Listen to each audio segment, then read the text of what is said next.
Bíblia fala sobre um fenômeno. Primeiramente, quero agradecer a Deus por sua vida que nos acompanha em mais um episódio do programa Seara em Chamas. Quero o texto que o Senhor traz para o nosso coração nesta tarde se encontra no Evangelho de Jesus, escrito por Mateus, o evangelista, no capítulo 8, a partir do versículo 23. Diz assim o texto sagrado: E entrando ele no barco, seus discípulos o seguiram. E eis que, no mar, se levantou uma tempestade tão grande que o barco era coberto pelas ondas. Ele, porém, estava dormindo. E os seus discípulos, aproximando-se, o despertaram, dizendo: Senhor, salva-nos, que perecemos.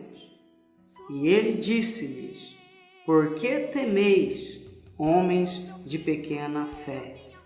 Então, levantando-se, repreendeu os ventos e o mar, e seguiu-se uma grande bonança. E aqueles homens se maravilharam, dizendo: Que homem é este, que até os ventos e o mar lhe obedecem? Pois bem, nós nos encontramos neste dia diante de um registro de um fato fenomenal que ocorreu através do ministério de Jesus, um sinal miraculoso, onde mais do que uma vitória sobre os fenômenos da natureza, deixou evidente diante dos olhos dos discípulos e ficou registrado nas Escrituras Sagradas para toda a posteridade, as gerações posteriores àquela geração, que o poder de Jesus, ele vai além da nossa compreensão, que a sua capacidade de realizar milagres, ela está a anos-luz além da nossa percepção, além do nosso pensamento. O texto em questão, ele nos mostra que Jesus, numa certa feita, ele entrou num barco com seus discípulos para atravessarem o mar da Galileia. E o evangelista nos diz que em um certo momento levantou-se uma grande tempestade de uma maneira inesperada.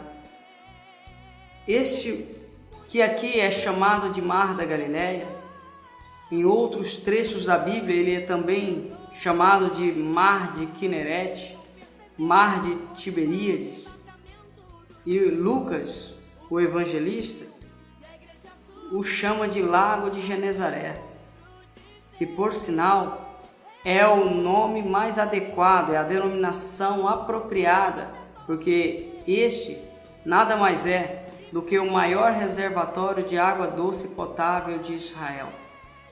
Este Lago de Genezaré tinha algo em torno de 23 quilômetros de comprimento por aproximadamente 13 quilômetros de largura.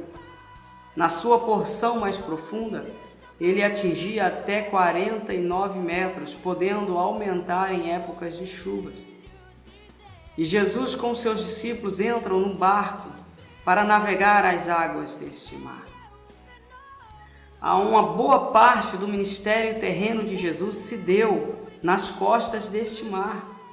Foi nas colinas, em volta, nos barrancos, nas planícies que ele pregava os seus sermões. Foi à margem deste lago que ele pregou o mais célebre dos sermões para a humanidade, que é o Sermão das Bem-aventuranças. Historiadores apontam que em torno dessa cidade existiam cerca de 9 cidades com aproximadamente 15 mil habitantes cada uma. Dentre estas estava Corazim, Magdala, Tiberíades, Betsaida, entre outras. Para aquela região afluíam muitas pessoas em busca de tratamentos para os seus problemas, seus males reumáticos, nas águas sulfurosas, águas aquecidas, que na porção norte deste lago podiam chegar a 33 graus centígrados. Um número muito elevado de pessoas, dos quais Jesus queria alcançá-los com os seus sermões. E com este objetivo, ele então atravessa as águas daquele mar para alcançar o outro lado, a outra margem. E a Bíblia nos diz que quando ele entra dentro do barco, o esgotamento físico era tão grande que ele colocou-se rapidamente a dormir. E o barco, estando em alto mar, sem que os discípulos esperassem, formou-se aquela tempestade. E mesmo usando as habilidades que muitos deles tinham, Pedro, dentre outros, eram homens habilidosos no mar. Mas mesmo tendo essas habilidades, eles não puderam superar aquela tempestade. Mas talvez alguém possa perguntar, mas como aqueles homens que você diz que eram homens experientes, homens habilidosos na navegação, como eles não podiam prever, através de um exame na face dos céus, que não poderia se formar uma tempestade enquanto eles estivessem em alto mar? Hoje é possível entendermos que aquela tempestade ela pode se formar sem prévio aviso. Essa tempestade ela pode ter sua explicação, esse fenômeno meteorológico, porque os ventos frios, gélidos, advindos das montanhas, eles se chocavam com o calor que subia da face do mar, das águas do mar da Galileia. Então, quando este calor sobe e ele é cruzado, atravessado com o vento gélido e frio das montanhas, então formava-se repentinamente essas nuvens tempestuosas. E daí a explicação deles não ter sido possível, os discípulos, fazerem uma previsão de que essa tempestade poderia acontecer.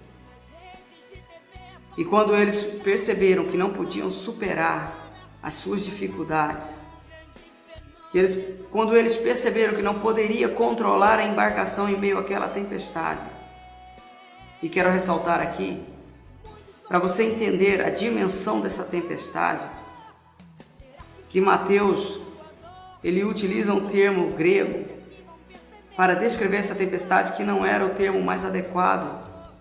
Ele usou o termo seísmos, que é o termo grego para definir terremotos, enquanto que o termo mais adequado para definir essa tempestade seria Lailapis. Mas isso é para entendermos o efeito dessa tempestade na compreensão dos discípulos naquele momento. Parece que estava tremendo as placas tectônicas debaixo das águas.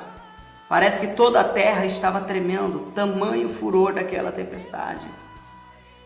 E eles, diante deste choque, diante desta situação apavorante, eles clamam pela misericórdia do Mestre. Jesus, após repreendê-los, ele coloca-se de pé na embarcação, repreende o vento e ordena que o mar se acalme e tudo se torna em bonança. Mas qual é a grande lição que devemos extrair deste texto neste dia? Os discípulos eram homens experientes, habilidosos na arte da navegação. Nós podemos entender que nem mesmo as nossas habilidades, nem aquilo que nós pensamos que somos competentes, a nossa condição social. Eu quero enquadrar aqui dentro dessa interpretação o fato dessa embarcação não ser uma embarcação comumente representada nos quadros de pinturas como um pequenino barco. Essa embarcação era uma embarcação resistente, era um barco que tinha convés. Isso passava para os discípulos uma autoconfiança, uma segurança de que eles poderiam enfrentar qualquer adversidade, porque aquele barco ele era resistente e forte. E quantas vezes nós não nos encontramos nessa situação? acreditando que o barco da nossa vida, ele é autossuficiente para nos levar em toda e qualquer direção que nós queiramos ir. Muitas vezes nós acreditamos que o status social que temos é suficiente para nos abrir portas, que a condição social que nós nos encontramos, a maneira como nós nos relacionamos na escola, no trabalho, na faculdade, ou o trabalho que nós temos, o salário que nós temos, ele nos faz com que nós nos tornemos autoconfiantes. Este texto, ele nos revela que a nossa segurança, a nossa estabilidade, aquilo que nós pensamos que temos que é o de melhor, se Jesus não estiver ali sendo somado a isso, nada vai acontecer. Nenhuma garantia temos que podemos lograr êxito em nossas conquistas. Nenhuma garantia temos que vamos chegar na margem do outro lado do mar da vida, confiando única e exclusivamente em nossas habilidades. Então eu quero que você entenda neste dia que você precisa de Jesus na sua vida. Jesus, ele precisa estar no seu barco para que os seus projetos eles possam ser fundamentados, para que seus ideais possam ser alcançados, para que a margem do outro lado, onde está a realização dos seus sonhos, elas possam ser alcançadas por você. Que Deus abençoe a sua vida, a sua casa e a sua família.